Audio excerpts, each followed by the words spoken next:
Welcome to the show. I am so excited to welcome Dr. Deborah Budding. Hi, Deb. How are you? Hi, I'm here. I'm existing on this plane for the most part Hey, thank as of goodness now. for it. Hey, thank goodness for it. You know, for the audience, and I'll have Deb, tell us who she is because I think that'd be very helpful. But I'll just add that she and I have known each other for a long time, and I have Long time. often relied on her for the sophisticated, savvy, nuanced expertise she brings that to the field that is much needed. Anyway, with that, hey Oh, Deb, thank you. for yeah, you're welcome. Hey Deb, for those for the audience who doesn't know who you are or don't know who you are. um, I contain multitudes. I'm a neuropsychologist. I was originally trained as a poet. I studied with Stephen Yenser at UCLA. And then, yeah, and then because I'm super practical, went, how do I get a job? And ended up the circuitous route in getting into psychology, and then I became very enamored of neuroscience, and so did a respecialization thing. And I have published about subcortical contributions to cognition and emotion, and motor programming and sensory motor stuff, and that's kind of my interest. And I specialize in neurodevelopmental disorders. Um, I have a board specialization in pediatrics, but I also see adults. And I work with a lot of autistic people and, doing a lot of neurodevelopmental work. So ADHD and autism spectrum, Tourette's, complicated medical kind of cases. That's the stuff I like to do. I like to do more complicated cases, and I come from kind of an intersectional and neurodiversity oriented angle. So my focus is helping somebody kind of make a user's manual for their brain, and then help them find the supports they need to kind of be their best selves. I am not into trying to, help people act normal, whatever that is. And I'm very against masking. And I think one of the things that you and I have talked about recently is the amount of burnout we're seeing in people. And I think this is, there's a direct line from putting the effort into masking and trying to change your natural behaviors. And, at some point, I'm sure you'll have Dana Johnson on to talk about motor programming in autism, and that the amount of effort it takes to try to override your own motor programming just to mimic neurotypical behavior it takes extensive energy. It's exhausting and it's very stressful. And so I end up seeing people because I do a lot of late diagnosis, not surprisingly. Mm-hmm. A lot of the cases I see are fairly subtle, and the kind of our understanding of spectrum has shifted over time and become more nuanced. And so I see a lot of people who have been missed, but they weren't necessarily diagnosed as being autistic, but we're still sort of ABA'd into submission, so to speak. And Yep. so, either by their own just desires to fit in, did a lot of masking without ever really understanding their sensory sensitivities. I see so many people who have massive sensory sensitivities, and they're just like white knuckling it. And that it just strips out your neurotransmitters. It's just bad for you, and then you end up really getting crashing, basically. And Yes. it's awful. And I think if we are more proactive about things, my hope is that we can prevent that. Yeah. Deb, I feel like the sensory system is something that we don't necessarily, even as professionals, pay Mhm. attention to, right? I would say that's Um, very true. Sensory motor, because you can't really separate them, yeah, but although yeah, people do all the time. yeah. Um, Yeah. But there's lots of things people do in neuroscience that have really nothing to do with what brains actually do. So the whole focus. In fact, I was talking about this on Twitter the other day, that I've been really kind of surprised that even clinicians that specialize in working with autistic people don't emphasize or think about sensory and sensory motor function enough, and think of only about cognition. And part of that is because of our corticocentric bias. I do a lot of talks on this kind of stuff, so I'll just blah blah it. Hmm. Um, but one of my favorite neuroscientists is Paul Chiswick, who's out of Montreal. He's amazing, and he has a really interesting idea about sort of bootstrapping. He does an ethological approach to looking at how simpler systems get built upon with more complex systems. And so, um, with a lot of like basic function, with like approach avoidance, right? Like I think of um, fight flight Oh stuff yeah. is really important, right? And it is so primary from an evolutionary perspective, right? There's that very early approach avoidance, and that sort of things bootstrap on top of that. And I think if we turn things upside down, instead of focusing on cortex and focusing on top down cognition entirely, I mean, we shouldn't ignore it. But when it comes to adaptive skills, um, a lot of that stuff is sensory based, and it's um, sort of, we're always interacting with the environment. The A lot of training is still focused on this very serial processing, perceive, think, act. You know, where if you put that into practice, you'd probably be dead very quickly. That in reality, we're in a constant interaction with our environments. Yep. And so, um, when the environment, for whatever reason, is experienced as noxious, that's alarming, and we'll go into ways to protect ourselves against it.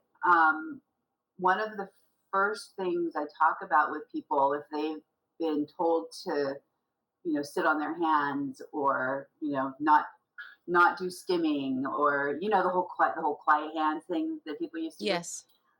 I'm just gonna say used to do, because I can't tolerate thinking that people actually still do that. Although I did have to write a report recently specifically making a recommendation not to demand eye contact from the student, because this wasn't just assumed. Um, so, but the amount of effort people put into not doing whatever stimming activities, right, or scripting, or any of that stuff, is energy and effort that ultimately becomes stressful. On Yep. top of, um, if you have sensory sensitivities, and I think everybody has some kinds of sensory sensitivities, um, it's overwhelming, right? If you have trouble filtering your environment, and there's all of this noise coming in, and then you're supposed to be able to listen to what somebody is saying to you and then respond, um, it's a lot of pressure. Yeah, I mean, I think you're highlighting there are some things that I mean, I just kind of do rudimentary. It's very rudimentary actually, but even with Oh, parents, so do I. right? I'm not an OT, Yeah, but but it's like I just like all the senses, all the seven, and I include proprioceptive and vestibular in those senses, mhm. and I just put a plus minus equal. It's like just Yeah, if you were like if your kiddo, are they hypo regulated, or they it's pretty equal, like kind of respond to the environment. right. But I say to parents, it's the initial encoding of the world. Like this is how we initially encode the world that we're in, and it Yeah. shapes everything else that comes after that. So you're right. Um, the other thing that I do as well, you're just reinforcing things that they make me like happy that I'm remembering to do these things, which is Uh huh. I ask parents to identify their distress response pattern and their child. So I'll say, are you a fight, flight, fighter, or fibber? because, lying has been added to this Right. kind of stress response. Right. Well, heck, it Um, works, man. yep, yep. So And yeah, do it. so, yeah. So I asked them what their response profile is, and I asked them what their child's response. And I'm only working with like adolescents and adults now, but um, and that's so helpful. Just the sensory piece Absolutely. and the response profile. And I'm like, look, if they're avoiding, and avoidance looks like a lot of different things. Like, you sometimes you're like, oh, that's avoidance. It's Right. not just leaving a situation, right? There's a lot of ways we avoid I mean, something. dissociation is a very popular Yes. means of managing that too. Yes, disassociation is, right? And so, but what it does is it just helps to calibrate um Yes. how we are managing environments, and that it's not always what you think is right to do, but what is effective to Right. do. And if we're going to be effective, um and you and I speak about being allies in the way that how do we help a system understand the needs of this person so that they can actually use their energies for the good stuff in life. Well, yeah, and this is why the motor programming piece is so important, right? And this is always something I've talked about that that we often project a lot of intentionality onto behaviors that other people do. When a lot of behaviors are automatic, and part of what happens with people who have neurodevelopmental differences is they can have some trouble for a variety of reasons. I won't go into the basal ganglia and cerebellum, even though I love them. Um, that they can have some difficulty creating motor programs, right? So when we talk about motor programs, it's starting a behavior, initiating a behavior, continuing a behavior, stopping a behavior, and a lot of autistic people I know have difficulty in one or all of these things at different times. And so when I'm talking to parents, and also when I'm talking to uh, teenagers and young adults about things, I always ask, well, I keep hearing this word lazy, and what if instead of lazy, we thought about trouble with initiation, and that sometimes a system has trouble getting started, needs a little scaffolding, little pump priming. Mhm. What if instead of just saying impulsive, we say trouble stopping? Love it.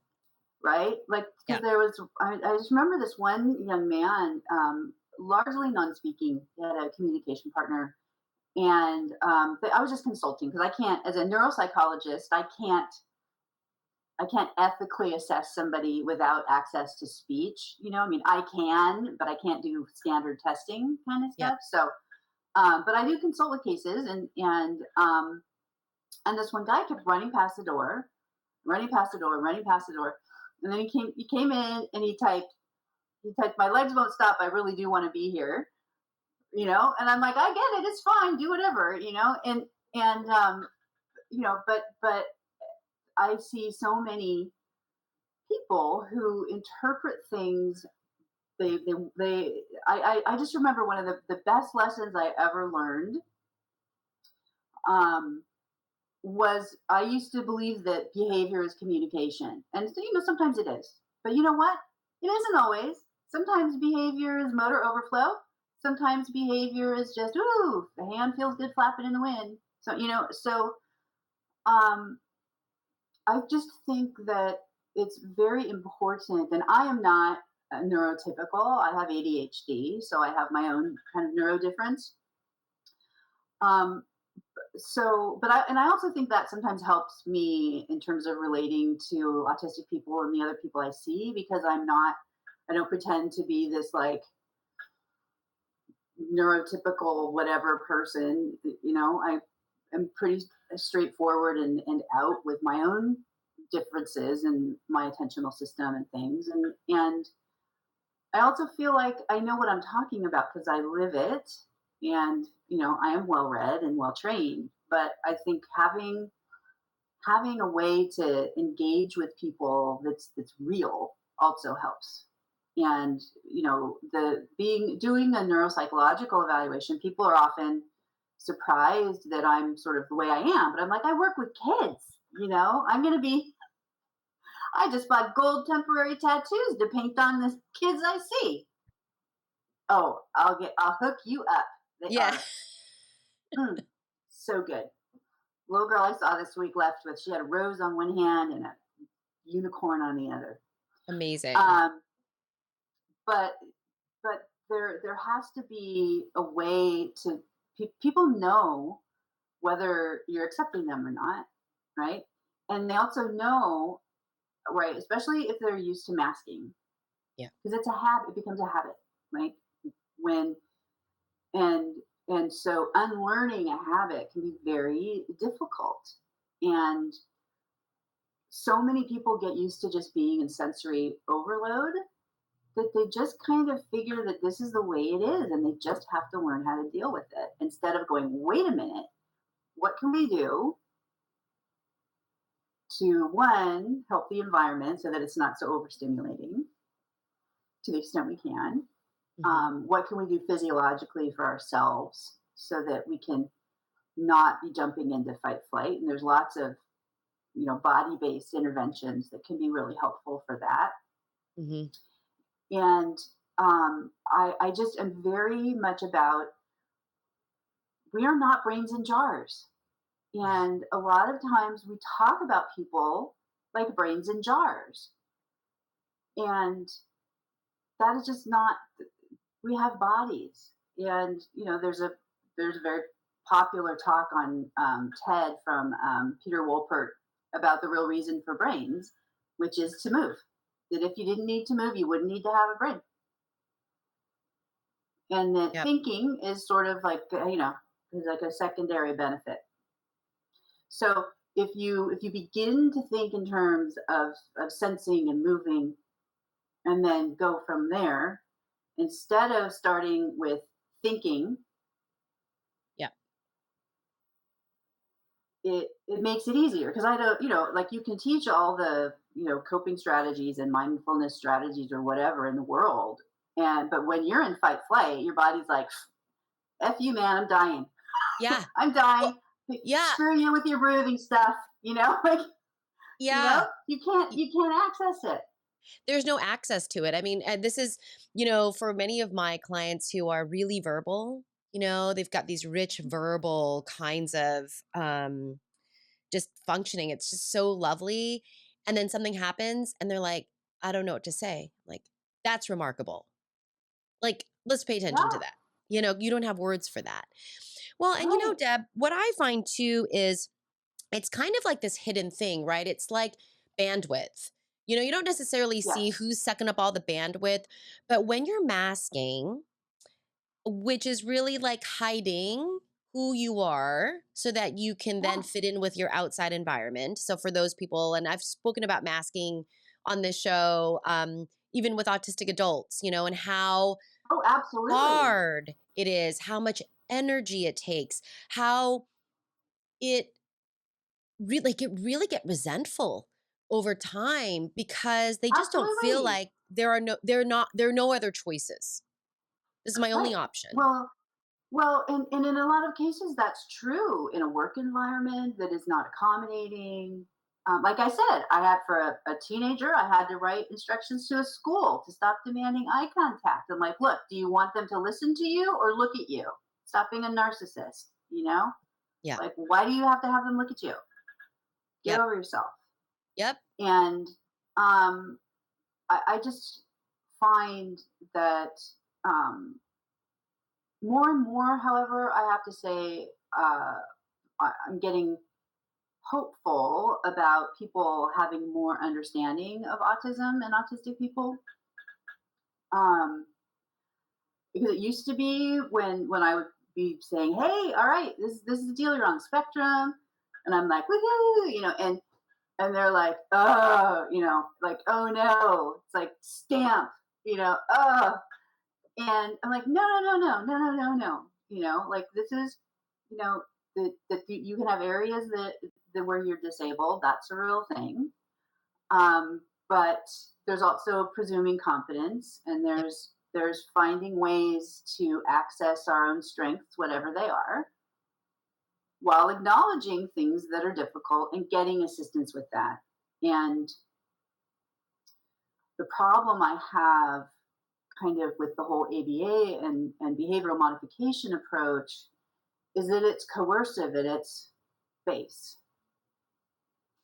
And even if it's nice coercive, okay, because I get the argument all the time, oh, no, no, no, we don't shock people anymore.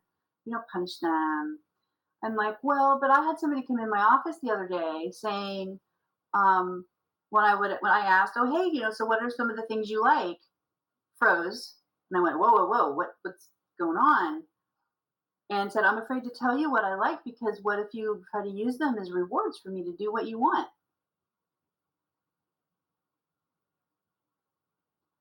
So, and again, I believe rewards are fine, for the most part. Like, I prefer reward to punishment. I have kids, I tell them to stop and have boundaries. I mean, this is not about not having any rules or anything, but I'm very anti coercion at the end of the day. In fact, um, Real Social Skills made a made a T-shirt that said "Non-compliance is a social skill," which I bought. I don't know if they're still selling them or not. Um, but again, I think that they're fundamentally, you have to see other people as humans to help them, and if you're not, then the what comes out of that really ends up being an intrusion into sort of the sensory motor sphere of that person. And um and also, I was thinking about this the other day. I think I was talking to Dana Johnson about this, that we live in a society that very much favors speech, where it's a very, Yep. Western culture in particular, it's very verbal, it's very, talk focused. And even for people who have some amount of speech, a lot of times the emphasis is to try to train them to use speech and to discourage them from typing, even if they're more comfortable typing. My feeling is, again, I'm like, whatever works, whatever works for you, we're going to help you do that better. I know some people, as you have said, who are highly speech able, but under stress lose access to it, Yep. but have no alternate communication strategies in place for what to do in that circumstance. And so I think it would help us so much, those of us who work with autistic people, who love autistic people, who have friends who are autistic, to I don't really like to use ally as a noun, but to be, but to verb it, Yeah. Yeah. like how are we going to ally with these folks that we know to help make things easier for them? It's a two-way street, right? So I was just explaining to some parents the other day when we were going over the fact that yes, in fact, their kid is on the spectrum, and let's talk to the kid about that, because why wouldn't you? Hmm. Um, that the focus here is on two street communication, right? It's like double empathy. So it shouldn't be about helping this autistic person understand and behave more like a neurotypical person, but how do neurotypical people learn how to understand non neurotypical people and communicate more effectively, so that it really is a two-way street. Hmm. And I think things are definitely moving in that direction. Um, but I think there's still a lot of misunderstanding, and we keep going back to this whole laziness thing, right? Right? Yep. Get that person going to college, get them going into voc rehab, get them doing, at this, that, and the other thing. When, well, okay, but if somebody's in sensory overload, if somebody is in meltdown from being basically having to mask for years and years and years, that resilience, that kind of that internal ability to be able to manage environmental demands is weakened. And so when a person is literally exhausted from trying to adapt to an unfamiliar environment, which by the way, we all operate on a novelty familiarity continuum. And Yep. for all human organisms, novelty is more difficult to navigate than familiarity. That's just the way it is. So, a big adaptive benefit is moving from novelty to familiarity. And it's one of the reasons why I strongly encourage folks with neurodevelopmental differences to get a schedule, have things be as predictable as possible, right? Because Oh yeah. then you're not going to stress your system as much by constantly responding to novelty, which takes up a lot of energy. And Yeah. And so instead yeah. of seeing somebody as lazy, right, you can think of them as either, one, having trouble with initiation, or two, just flat out exhausted. Yeah. Yep.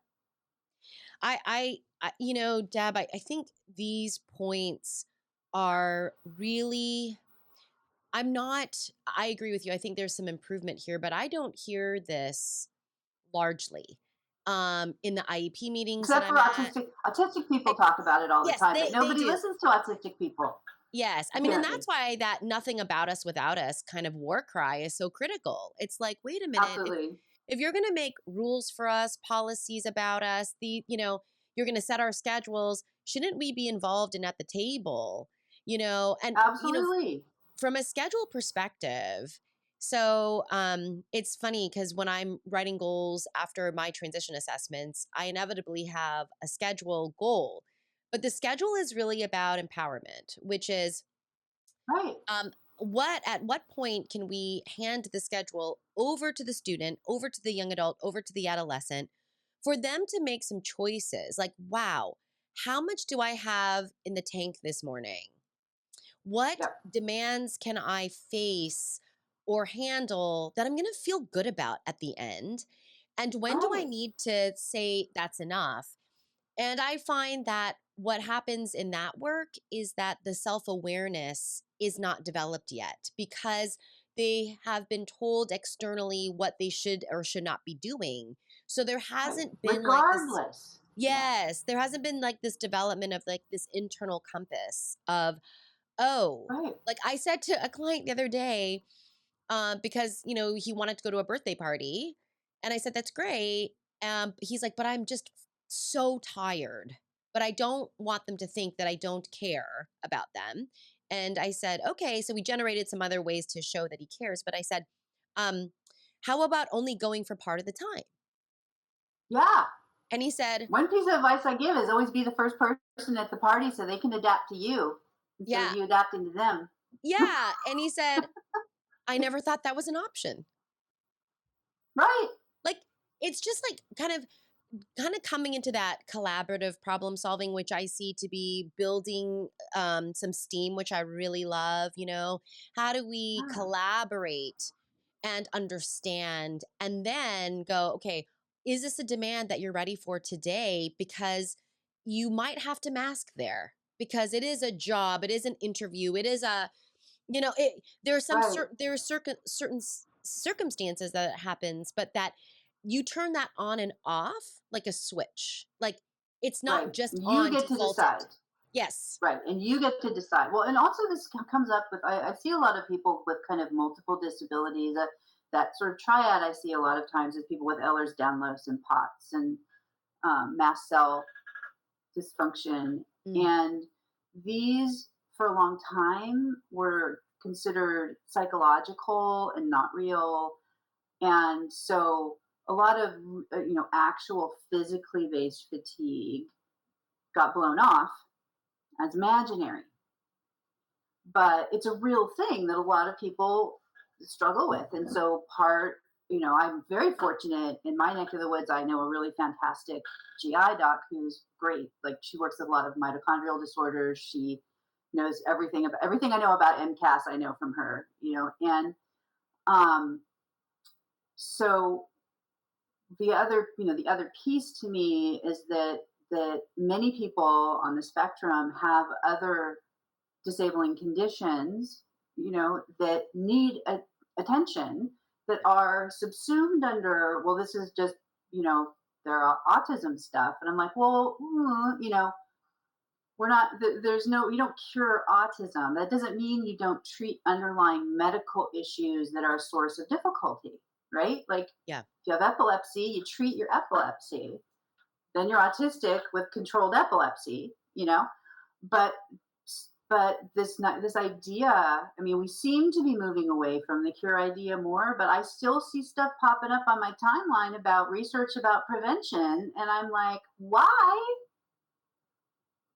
I mean, money going into, to me, money going into prevention instead of continuing to find ways to support and assist and accept people who have disabilities and to help make their lives more comfortable. Like, this is not a difficult question for me Yeah. about where the money should go. Yeah. Agreed. But I'm Agreed. not making those decisions, clearly. Um, but I would like to see those decisions include, you know, people with disabilities of all sorts. And it's just not happening enough to me. Yep. Um, but I figure, I don't have a huge platform anywhere. I mean, people know who I am in several places, but I don't have a TV show or anything where I can spread the word to people. Yep. I have a face made for radio. What can I say? We're But gonna have you on more, but Deb. That's what's gonna happen. oh, you know me. I can talk all day long. I know, it's so Um, great. but because it's so important to me, and I just love the people I see. I feel so fortunate to do the work I do. And some organization was bugging me for something, and they wanted me to fill out some form. And I mean, I have ADHD, and I'm like, low interest. I mean, I love what I do, which is great because with my neurology, nothing would happen otherwise. So Yeah. I'm filling out this form, and they're like, what are your specialty areas? And I was like, humans, age 7 and above. That's my specialty area. Hey, I'm glad you have a line. How did you choose 7? That's the age I start doing assessments only, and it's totally arbitrary based on the tests I like to give. That's I have right. a colleague. I have a colleague who sees little bitty kids, so I'm just like, with my assistant, I'm like, how old? 6. Send him to Jamie. So, it's just a totally arbitrary thing about what tests I'm allowed to give and what I'm comfortable doing. Yeah. Yeah. Oh, Deb, thank you so much for coming on today. And I know you and I have Oh, spoken it's a super lot, my and we're pleasure. going to continue to do this. But if anyone's listening to this and they want to find out more about you or contact you, what's the best way? hmm Um, well, I look about 10 years younger on my website for a reason. So, I mean, all my contact information is on that, but I should probably update some links on there if you know what I'm saying. Um, I'm on Twitter at Nebula63. Although be prepared, I talk a lot about disability stuff, but I also talk a lot about video games and music, not necessarily in that order. So be prepared. Oh, and politics. So Disclaimer. Disclaimer done. disclaimer. Yeah. Yeah, disclaimer done. Um, so yeah, and my website has my email address, so questions are welcome. Yeah. Yep. And I used to do my own podcast called NeuroCurious, but we ran out of steam on it, and so I've mostly just been doing guesting on other people's. So I'm always happy to guest. Yes. Oh, yeah. I mean, you and I, when we were talking about doing this, I mean, I think we came up with like no less than 10 topics. And so, Yeah, we let's yeah, continue to have the conversation. I will put your contact information in the description below, though, for sure. yeah. Thank you. I appreciate it. Thanks for having me on. It's always so fun to talk with you about stuff. So Back at you. Thanks, Deb. Thanks for being yeah. here.